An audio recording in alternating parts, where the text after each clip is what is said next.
Nuevamente estamos con el ciclo de conferencias organizado por el canal Mi Tierra Televisión, en este caso para tratar un tema que he querido titular Los otros canarios. Empezaré mi exposición sobre dos conceptos, el concepto de memoria y el concepto de olvido. ¿Y por qué lo hago así? En nuestro tiempo hay un tema que es el de la memoria histórica, tremendamente recurrente en todas las narraciones y aquellos, digamos, aspectos dedicados a la historia, especialmente con todo lo que tiene que ver con la guerra civil y en ella con el aspecto concreto de la represión. Sabemos, porque así lo han querido exponer claramente aquellos que defienden la memoria histórica, que la memoria histórica se circunscribe a aquellos canarios que sufrieron la represión del bando nacional. Es decir, no todos los canarios merecen ser recordados. Cuando tratamos el tema de la memoria histórica en el presente, lo hacemos, o se hace por parte de una serie de historiadores, para reivindicar el pasado, pero para que tenga, digamos, influencia en el presente. Sabemos que la memoria histórica no es solo eso, no es solo memoria, sino también se pretende hacer justicia histórica. Y no solo justicia, sino establecer leyes que obliguen a la gente a, digamos, profesar ciertas ideas del pasado. En este caso, pues, con respecto a la guerra civil, que influyan en el presente. Todo ello tiene su raíz en una interpretación concreta de lo que es la historia, es decir, qué entendemos verdaderamente por la historia. La historia, para poder establecer una justicia de ese pasado y establecer leyes, hay que considerarlo una ciencia, es decir, una materia que es capaz de establecer certezas absolutas y a partir de esas certezas obligar a las personas, digamos, a profesar esas creencias. Sabemos que hay países de Europa donde es obligado, digamos, a los historiadores y a la población en general, está prohibido el negacionismo, es decir, negar el Holocausto. En países como Francia está prohibido, desde hace poco se ha planteado en el Parlamento, negar el Holocausto, en este caso de los armenios, a comienzos de siglo. En otros lugares está prohibido, pues, digamos, hacer apología de cierto tipo de régimen. Pero ello nos tiene que llevar a pensar el planteamiento general que hacemos de la historia como materia, como ciencia. Solamente es posible desde ese paradigma, y ese paradigma está trazado en nuestro pasado por el marxismo, que es quien consideró a la historia una herramienta de cambio para el presente y para el futuro, es decir, una herramienta que es capaz de mover las conciencias y en este caso fijarse como las leyes, y a partir de esas leyes obligar a mantener, digamos, ciertas posturas políticas, ¿no?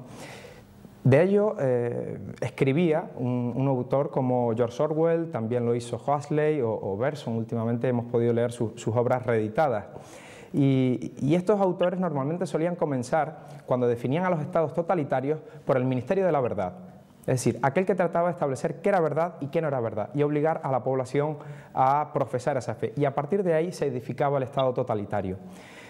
Bien, en nuestra forma tradicional de entender la historia en España, es decir, de personajes como Ramón Menéndez Pidal, de personajes, bueno, claramente consagrados, digamos, por el paso del tiempo y con un peso específico dentro de la historia, esas consideraciones no eran de recibo. Es decir, la historia no era una ciencia, la historia no establecía leyes, la historia no se podía obligar a creer. La historia era un arte, y siendo un arte, estaba más próxima a la medicina u otro tipo de materias, digamos, del saber, que no a aquellas, digamos, que eran científicas. El historiador, por tanto, era una especie de médico que en la operación, pues, era capaz de reconstruir nuestro pasado, ir uniendo arterias, venas, etcétera, y aparte dar un soplo de vida a ese cuerpo, digamos, sobre el que estaba trabajando, que en este caso era nuestro pasado. Bien. Desde ese punto de vista, nunca se podría llegar a obligar a nadie a profesar, digamos, unas ideas sobre nuestro pasado. Con el tema de la memoria histórica, es decir, obligando digamos, que se consagren en las leyes ciertas interpretaciones del pasado, le damos la vuelta a esa interpretación. No en vano se ha pretendido retirar incluso de la Academia del Saber, es decir, de la Biblioteca Nacional, pues las estatuas de algunos de nuestros personajes, digamos, que fijaron esa interpretación de lo que es la historia, ¿no? En España y también en toda Europa. Bien, centrándonos en el tema, en ese tema de los otros canarios, veamos cómo nos afecta esa parcial y sesgada interpretación de nuestro pasado para pretender establecer un futuro bastante peculiar. Cuando hablamos de la represión en la guerra civil, no podemos olvidar que no solamente hubieron, digamos, muertos de uno de los bandos. Hoy voy a tratar de hablar unas breves pinceladas, digamos, de los canarios del otro bando. ¿Por qué se hace esa interpretación? Es decir, ¿por qué solamente los canarios de un bando? Aquellos que mueren en nuestras islas. Con esas ideas se pretende realizar una interpretación sesgada, por supuesto, pero sobre todo la criminalización de uno de los bandos, en concreto el del bando franquista, y realizar a su vez una hiperlegitimación del bando del Frente Popular, de la República en concreto. Es decir, asociando ideas llegaríamos a las consecuencias de que Canarias fue perseguida, tratada de asesinar por el bando nacional, y Canarias se encarnaría en la República. No en vano vemos que en manifestaciones nacionalistas conviven banderas independentistas junto a banderas republicanas, lo que en sí mismo debería ser una contradicción, puesto que la bandera republicana no deja de ser una bandera española, no olvidemos eso. Pero aún así se suelen ver en estas manifestaciones, es decir, tratar de mostrar la República como una especie de régimen ideal en el cual se solidarizaron los canarios y se sintieron completamente integrados, mientras que la España que sucede a la República sería la Canarias oprimida, ¿no?, por el bando franquista. Bien, esa interpretación, como he reiterado, es completamente maniquea y sesgada. No cabe, digamos, con un conocimiento exhaustivo de la historia, mantener esas ideas. ¿Cómo se consigue? Pues nada, simplemente influyendo en personas con poco criterio, es decir, que tengan poco conocimiento del pasado. Y se trata de meter soterradamente en la ideología de nuestros jóvenes este tipo, digamos, de ideas previas, ¿no?, de ideas sobre nuestro pasado. Quería centrarme en algunos personajes olvidados. Olvidados entonces también, porque hay que tener en cuenta que el franquismo no quiso hacer bandera de los muertos de esa guerra. Se limitaron a realizar homenajes sobre figuras muy concretas, pero no sobre cada uno de los muertos. Podemos hallar varios monumentos a Calvo Sotelo, al llamado protomártir, o a José Antonio Primo de Rivera, y en todas las iglesias de España. Pero el recuerdo de los muertos de la guerra civil se centró en esos dos personajes. En concreto, en Canarias no hay obras durante todo el franquismo que traten especialmente, de forma intencionada, nuestros muertos, es decir, los muertos del bando nacional, es decir, que trataran de hacer bandera de esos canarios que también fueron asesinados.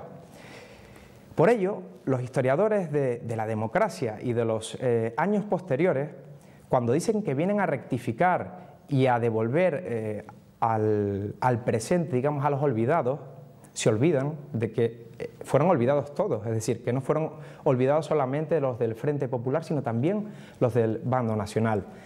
Bien, en concreto, quería, digamos, detenerme especialmente en tres figuras sobresalientes de nuestra historia que influyeron concretamente en tres momentos concretos del siglo XX, es decir, en su primer tercio, en digamos, cada una de las décadas. Quería centrarme especialmente en Juan de Urquía Redecilla, Leopoldo Matos Massieu y Manuel Delgado Barreto. Aparte, otros canarios también fueron asesinados por el Frente Popular, hasta llegar a un número de 40 en diversos lugares de España, tanto en Cataluña como en Vascongadas y especialmente en Madrid, donde muchos de nuestros jóvenes iban a estudiar, tal cual sucede hoy en día. Muy bien, pues fruto de aquel suceso, es decir, de encontrarse en Madrid en aquella coyuntura, eran considerados pues, jóvenes de clase alta que podían permitirse realizar aquellos estudios fuera de las islas, y muchos sufrieron las consecuencias de la guerra, es decir, de la represión por encontrarse en una ciudad dominada por el Frente Popular y luego la Junta de Defensa, etcétera, etcétera, etcétera, es decir,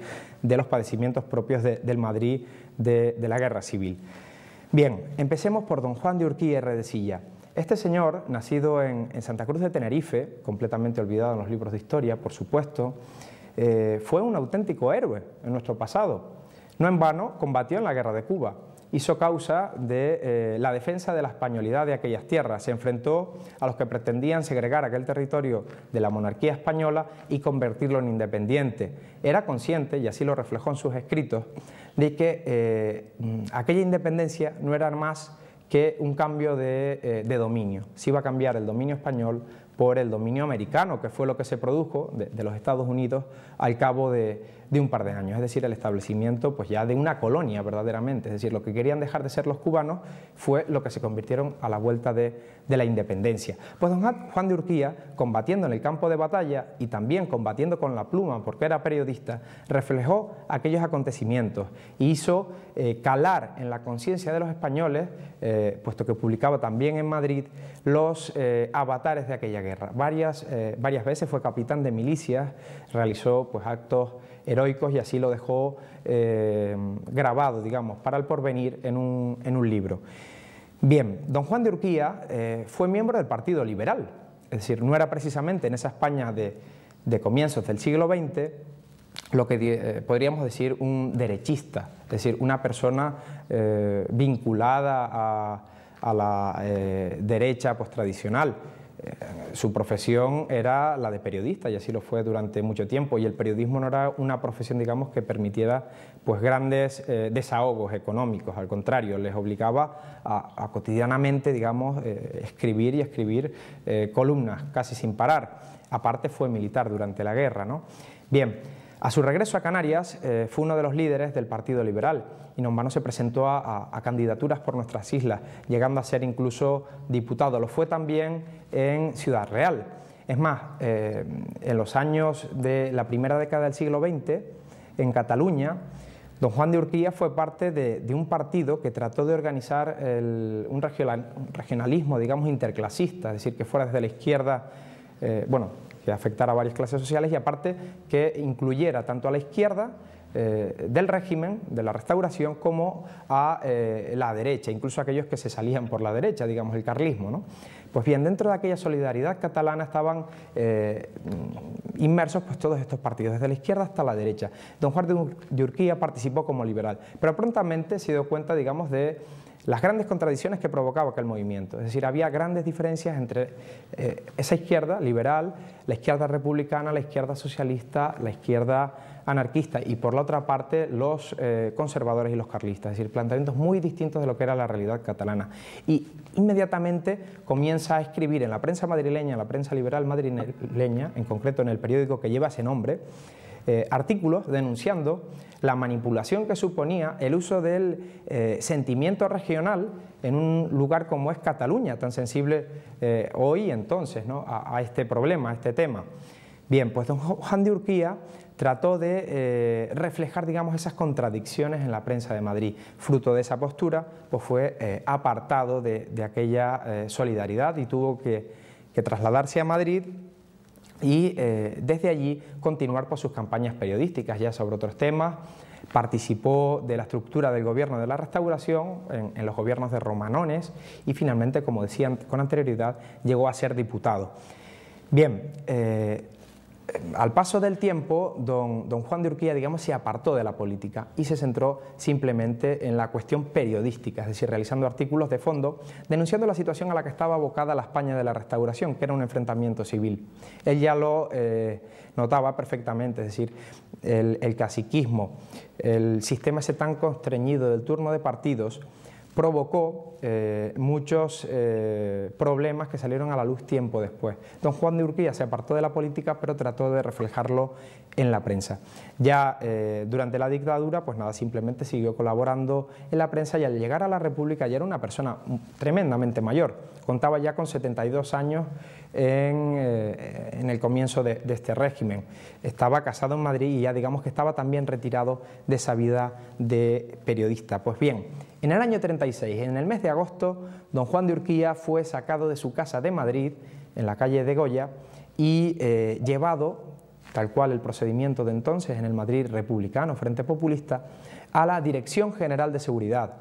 Allí se le toma declaración, se le abre un proceso, etcétera, y por su filiación, que denominaron monárquica, fue sacado de la Dirección General de Seguridad, llevado a la cárcel Modelo y finalmente, en una fecha que debemos recordar todos los españoles, el 7 de noviembre de 1936, fue sacado de esta cárcel y llevado en compañía de otros miles de personas a un lugar de infausta memoria, ¿no? Paracuellos del Jarama. Allí cegaron su vida, ¿no? Bien, a don Juan de Urquía no se le dedicó ninguna calle en nuestro archipiélago. no se le dedicó ningún libro, no se hicieron artículos haciendo apología de este hombre que había sido diputado, combatiente de la nación. No se le dedicaron ni siquiera prácticamente esquelas en la prensa, puesto que toda su familia pues ya se encontraba en Madrid, pero aquella que permanecía en las islas no trató de hacer, digamos, un daño con el caso de su pariente, de don Juan de Urquía. Bien, en democracia, por supuesto, no se volvieron a acordar de él y los historiadores actuales tampoco se acuerdan de este personaje, que distorsionaría la política que pretenden hacer, porque la historia se está convirtiendo en eso, en una herramienta de la política. Bien, pasemos a otro de estos personajes que hemos citado, don Leopoldo Matos y Masiu. Don Leopoldo Matos, nacido en 1878 en la ciudad de Las Palmas de Gran Canaria, era un auténtico gentleman, es decir, un hombre de la ciudad de Las Palmas vinculado a la aristocracia de la ciudad, vinculado a la burguesía de la ciudad, a aquellos que tenían propiedades agrarias. Todos formaban, digamos, esa clase gobernante. Ahí tendría ciertas particularidades con respecto a don Juan de Urquía. Don Leopoldo Matos estudió brillantemente la carrera de Derecho, realizó pues sus estudios en Madrid también, y allí forjó toda la que sería su trayectoria profesional. Pasarán muchos años hasta que ingrese en el seno de la política. ¿De qué manera? Al calor del denominado pleito insular, es decir, haciendo causa bandera de los intereses de Gran Canaria a la hora de defender la creación de los cabildos insulares, lógicamente generando tensiones en la isla que hasta entonces era la capital, Tenerife. Bien, don Leopoldo Matos, fruto también de aquella restauración que dominaba en Canarias, digamos que era su cacique Fernando León y Castillo, pues se integró dentro del sistema creado por León y Castillo. León y Castillo era liberal, era el jefe del Partido Liberal en Canarias, y Leopoldo Matos, su pariente, su sobrino, se integró en el Partido Conservador. Era un servicio a la causa, digamos, a la causa de Gran Canaria. Era necesario tener hombres tanto en el Partido Liberal como en el Partido Conservador para siempre mantener el poder. Es decir, en las situaciones de gobierno de los conservadores, de Dato, Maura, etc., en las situaciones de gobierno de los liberales, Romanones, García Prieto, mantener siempre ese control de lo que era la situación, tan importante para seguir perpetuando esa hegemonía económica, social que detentaba León y Castillo y esas redes clientelas familiares. Leopoldo Matos sería parte de ese sistema. Profesionalmente, su tarea como abogado no la abandonó una vez que ingresa en el seno de la política de la Restauración. Fue incluso uno de los abogados de los reyes, de don Alfonso XIII, en concreto de su esposa, siendo el encargado de realizar pues, toda la labor testamentaria, defendió siempre a la monarquía, por supuesto, a la monarquía isabelina, queremos decir, a esta rama de los Borbones, y mantuvo, digamos, siempre esa ligación con la Casa Real, convirtiéndose en el abogado de la Casa Real. Durante la dictadura de Primo de Rivera, el sistema de la restauración en Canarias, ese turno, ese control por parte de León y Castillo y de los políticos históricos, fenece. Es decir, es trastocado por la nueva élite gobernante que se hace con el poder en ese momento. Bien, pues don Leopoldo Matos, desde una posición retirada de la vida pública, va a tratar de influir en el gobierno de Primo de Rivera y al no conseguirlo va a comenzar a trabajar en su contra, digamos, es decir, apoyar a las alternativas, en concreto pues al conde de Romanones, a un liberal a pesar de ello, para tratar de influir en la caída de la dictadura de Primo de Rivera. No en vano, a la caída de la dictadura de Primo de Rivera se convertirá en ministro del gobierno recién creado, ese gobierno de Berenguer, la llamada dicta blanda. Será ministro, pero ya lo había sido con anterioridad. Es decir, estamos comentando que una víctima de la represión en Canarias también fue ministro durante la restauración. Lo será también en este gobierno Berenguer. Con anterioridad lo había sido de trabajo, creando, por ejemplo, iniciativas como las viviendas sociales, creando más iniciativas como los seguros laborales, es decir, con su conocimiento del derecho trató de influir en la realidad social de España del momento, estaríamos hablando del año 20. En este momento, del año 30, se va a hacer cargo de otra parcela del gobierno, en este caso del Ministerio de la Gobernación. Bien, durante esos meses recibió el encargo del rey y de Berenguer de trabajar en pos de la restauración, es decir, volver a establecer nuevamente el turnismo, el turno de partidos, volver a establecer todo aquel sistema caciquil que había posibilitado la paz en España durante pues, más de 50 años casi, es decir, durante aproximadamente 40-50 años. Bien, don Leopoldo Matos emprendió esta tarea y a fe de que lo intentó, pero se encontró con una política, digamos, ya imposible para volver a restaurar aquellas ideas pretéritas, ¿no?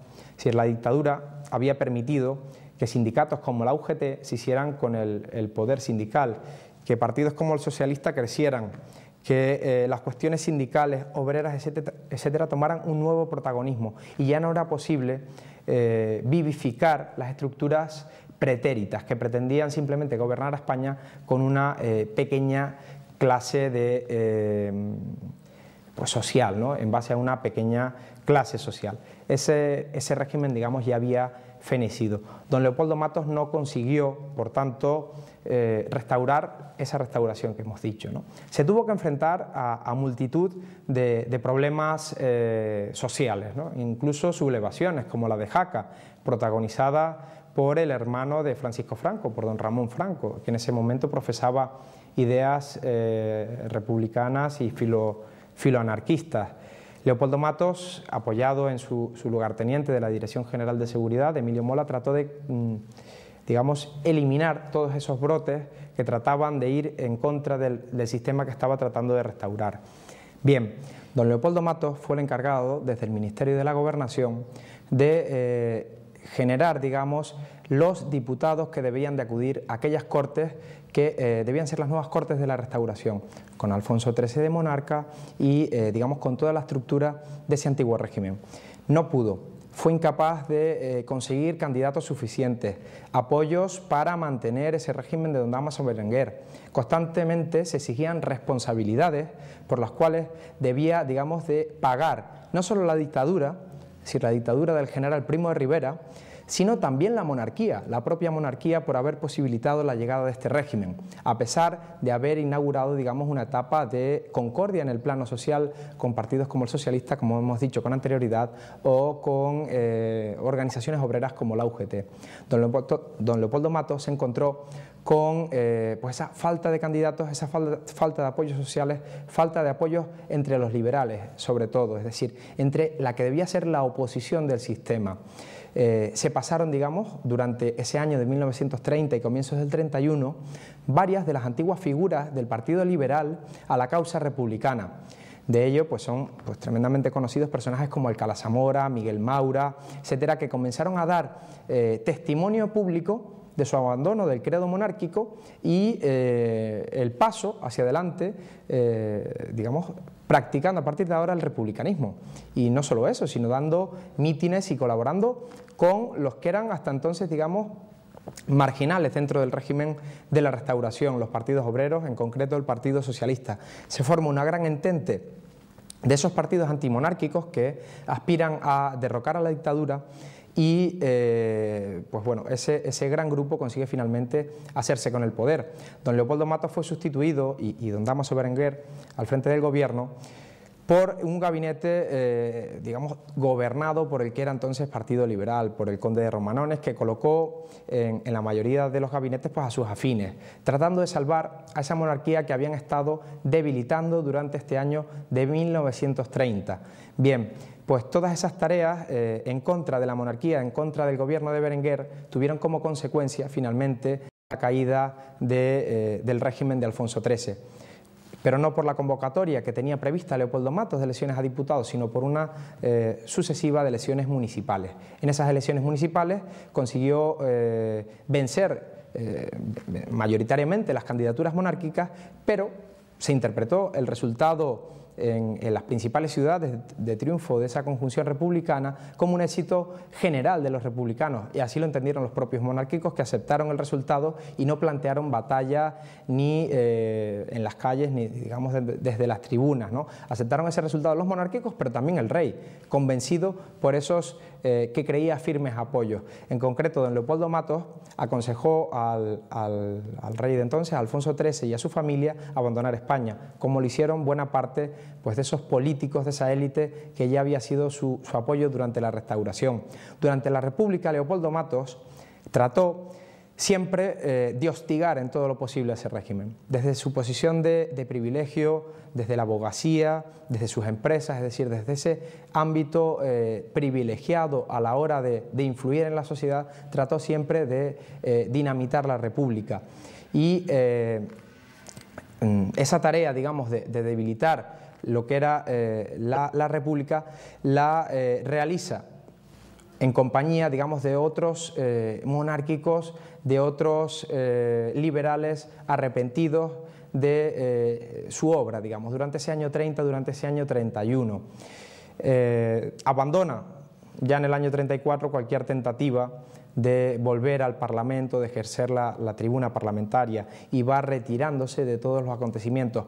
Su correspondencia es tremendamente reveladora de lo que fueron aquellos años de la República, de las manifestaciones obreras, de cómo se percibían desde otros sectores sociales todos aquellos hechos, cómo su familia desde Gran Canaria iba viendo el avance de todo este movimiento obrero, qué consecuencias tenía, que digamos, se pretendían con esas manifestaciones, no solamente conseguir ventajas sociales, que era lo de menos, sino derivar el régimen republicano a un régimen sin propiedad privada, ¿no? Es decir, se invaden fincas de algunos de sus parientes en Gran Canaria, las de Mesa y López en concreto. Es decir, se causan perjuicios a esta clase que había gobernado en el pasado. Don Leopoldo Matos ya se retira, digamos, de esa vida pública e incluso piensa, escribe en algunas de sus cartas, abandonar el país, dado la situación en la que se encontraba. En concreto, en el mes de julio de 1936 se encontraba pasando unas pequeñas vacaciones, como tradicionalmente hacían buena parte de esta clase, de esta élite de nuestro país, en San Sebastián. Allí es donde le pilla la sublevación, el alzamiento, y permanece en la ciudad. Determina pues no marcharse. Era una ciudad que pues había dudas con respecto a qué bando iba a ser el que se hiciera con el poder. Finalmente la controlará el Frente Popular, y Leopoldo Matos será detenido inmediatamente en agosto, al comenzar el mes de agosto, en sus primeros días, y llevado en el tránsito del mes de septiembre a un lugar llamado el Fuerte de Fuenterrabía, en Guipúzcoa. En esos primeros días de septiembre, las tropas nacionales van haciéndose con territorios en el norte, y el Frente Popular, como medio, digamos, de defensa frente al avance de las tropas nacionales, va retirándose hacia el interior y tomando, digamos, a estos presos como una especie de rehenes. Leopoldo Matos pagará ese hecho con la vida. Será fusilado a comienzos del mes de septiembre, en concreto el día 6. Bien, como vemos, otro de esas figuras señeras canarias que da testimonio, digamos, de la muerte, en concreto, pues Leopoldo Matos. Pasemos ahora a detenernos en la figura de Manuel Delgado Barreto, un tinerfeño, un lagunero, nacido igual que Leopoldo Matos en el año 78 del siglo XIX, y que pues desarrolla su vida cotidiana en una familia de esa pequeña burguesía lagunera. Realiza sus estudios en el Instituto de Canarias, luego marcha a Madrid, retorna con el título de maestro y ejerce la profesión de periodista. Como periodista fue como se consagró en la vida, digamos, española, pero también fue diputado por la isla de Tenerife en varias ocasiones. Incluso fue el restaurador de la Universidad de La Laguna, ese centro donde estudian nuestras juventudes. Más tarde detentó, digamos, cargos de gobierno dentro del régimen de Primo de Rivera. Fue el jefe de la Unión Patriótica, del partido del sistema, digamos, del partido que creó Primo de Rivera. Durante la República fue uno de los más agudos críticos del régimen. ¿Por qué? Era un gran periodista, lo acabamos de decir, desde su juventud se había destacado como tal, durante su madurez fue conservador, con La Acción, periódicos mauristas, La Nación, pero especialmente con la prensa satírica, es decir, con el ingenio a través de la pluma periodística. Pues con esta pluma, digamos, o por esta pluma, mejor dicho, fue la manera más fácil de ganarse la muerte, finalmente, cuando llegue la Guerra Civil. Manuel Delgado Barreto constantemente ironizaba sobre los principales personajes de este sistema, de la República. Se reía de Manuel Azaña. Manuel Azaña para él era el verrugas. Los ministros tenían todos apelativos que trataban de destacar sus defectos. Hombres de la cultura como García Lorca, pues para él eran García Loca, aludiendo pues a ciertos clichés que se asociaban a este personaje. literatos izquierdistas pues también eran ridiculizados en cierto modo en esta prensa. Todos esos hechos que podemos contemplar en revistas como Gracia y Justicia, Bromas y Veras o La Segunda Época del Mentidero, uno de sus periódicos de madurez, determinaron el final que le esperaba. Cuando llegamos al año 1936, Delgado Barreto ha tenido ya consecuencias, digamos, en su vida personal. Se ha quedado sin Gracia y Justicia, que fue cerrada por la llegada del Frente Popular. Se ha quedado sin su periódico político, La Nación, que fue quemado por las masas, digamos, de las organizaciones obreras.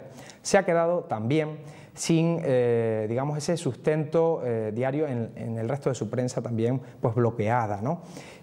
Sus periodistas, aquellos redactores, fueron pululando por la prensa de derechas de entonces. Él mismo tuvo que escribir para la ABC, para informaciones para otros diarios de Madrid.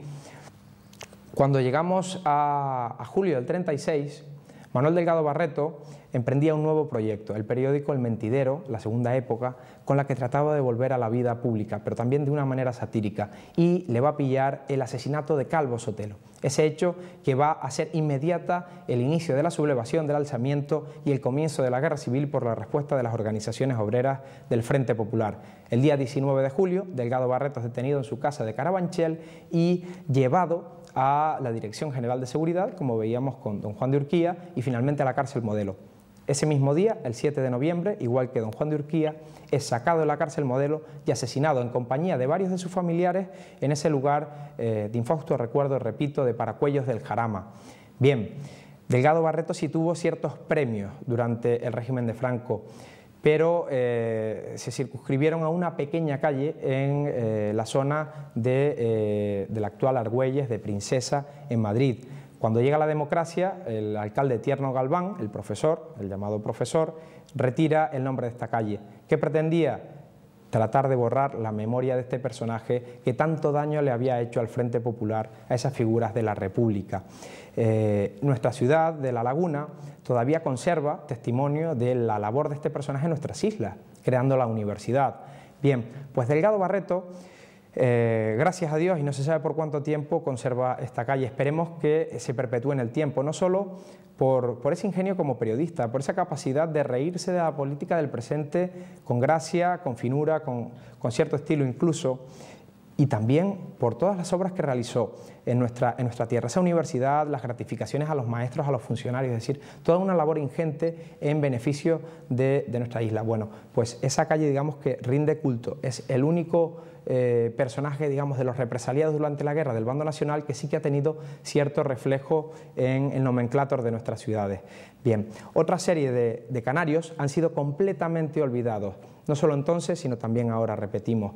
Pues quiera Dios que en el porvenir nuestros historiadores sean capaces de desprenderse de la ideología y aproximarse a la historia con criterios, digamos, objetivos, no tratando de hacer política, sino tratando simplemente de hacer historia. Ese arte y no la ciencia que establece leyes de obligado cumplimiento para todos, que debemos de seguir. Pues nada, muchísimas gracias al canal Mi Tierra Televisión por haberme ofrecido esta oportunidad de transmitirles estas breves reflexiones. Muchas gracias.